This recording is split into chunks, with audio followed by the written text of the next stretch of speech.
motion.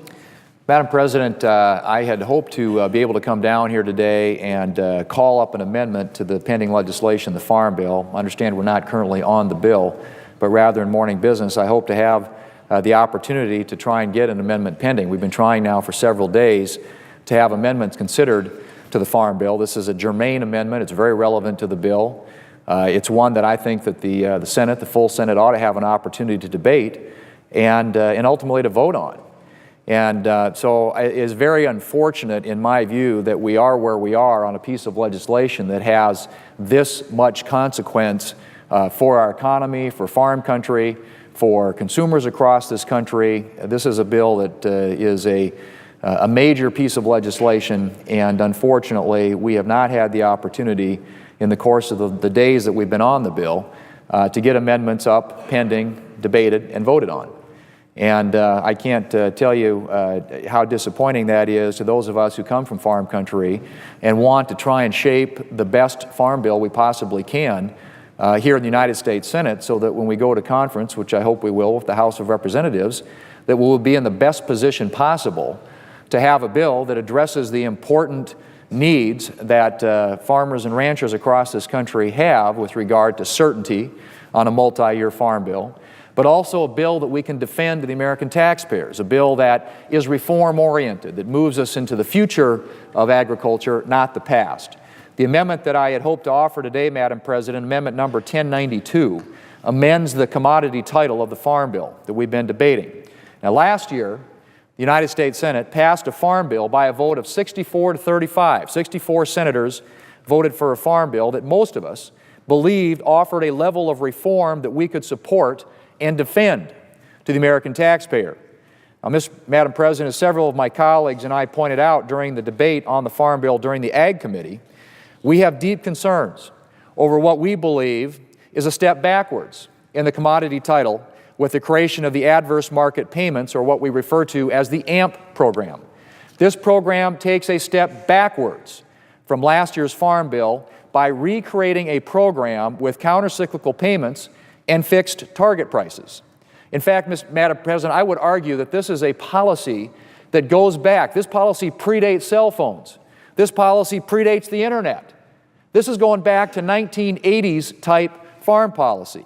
Last year's Senate Farm Bill completely eliminated this program, which meant that we could honestly say that we had passed a reform-minded farm bill, a farm bill that is more interested in policies that are about the future rather than the past, that are about the market, that are about making sure we have a necessary safety net in place for our farmers, but doing it in a way that's defensible to the American taxpayer and moves us on the path to reform.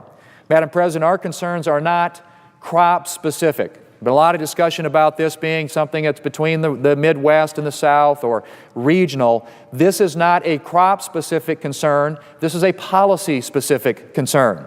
An outdated target price program is not what most producers in this country asked us for in a new farm bill. Just the opposite. Almost every member of the Ag Committee was told by our producers that a sound crop insurance program is a much higher priority.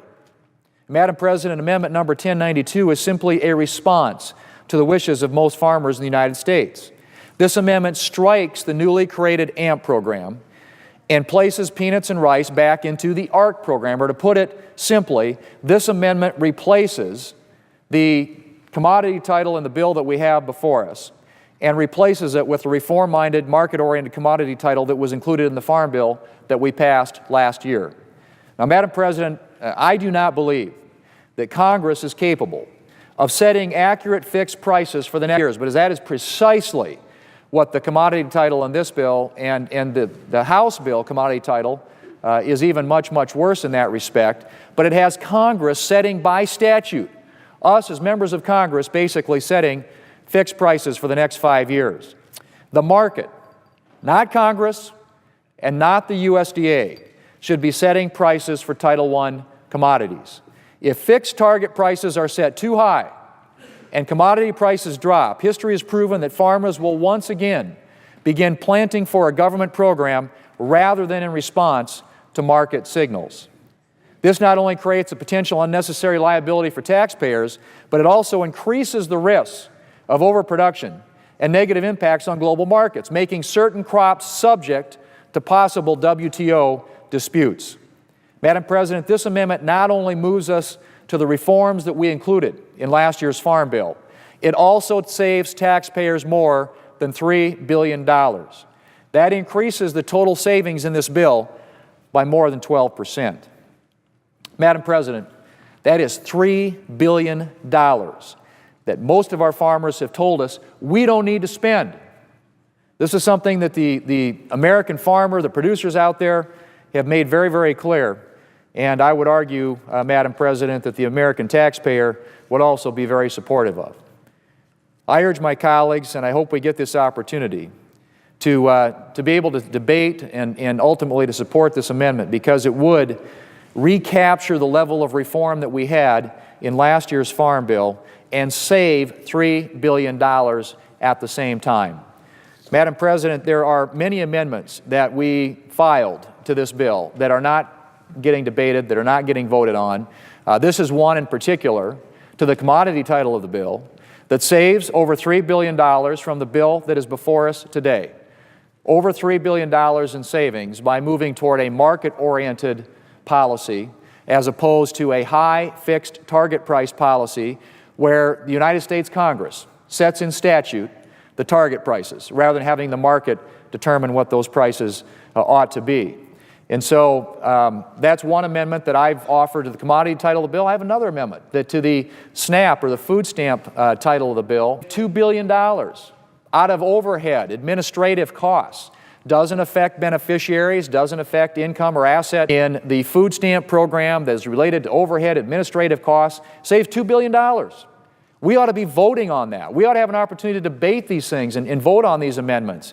I know colleagues of mine here as well that have offered other amendments that save dollars, that make this a more responsible farm policy, a farm policy that is oriented toward reform and that achieves a significant amount of savings for the American taxpayer.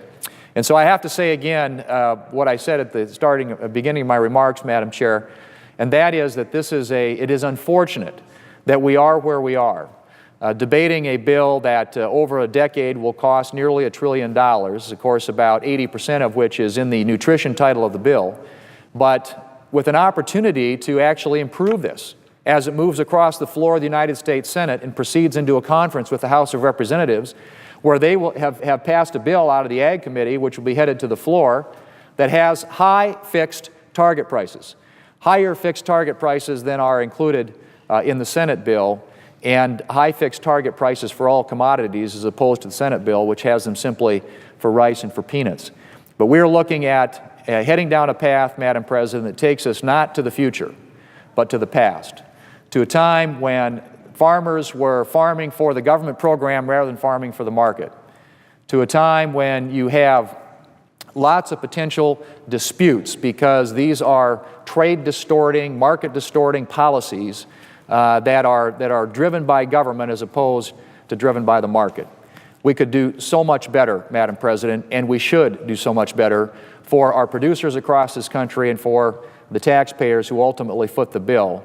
And the amendment that I have would do that. It would save over $3 billion in the commodity title of the bill. It is a market-oriented reform, and it's something that we ought to be considering here and debating in the United States Senate. And it is incredibly unfortunate that we're not having that opportunity. Madam President, I yield the floor, and I suggest the absence of a quorum. The clerk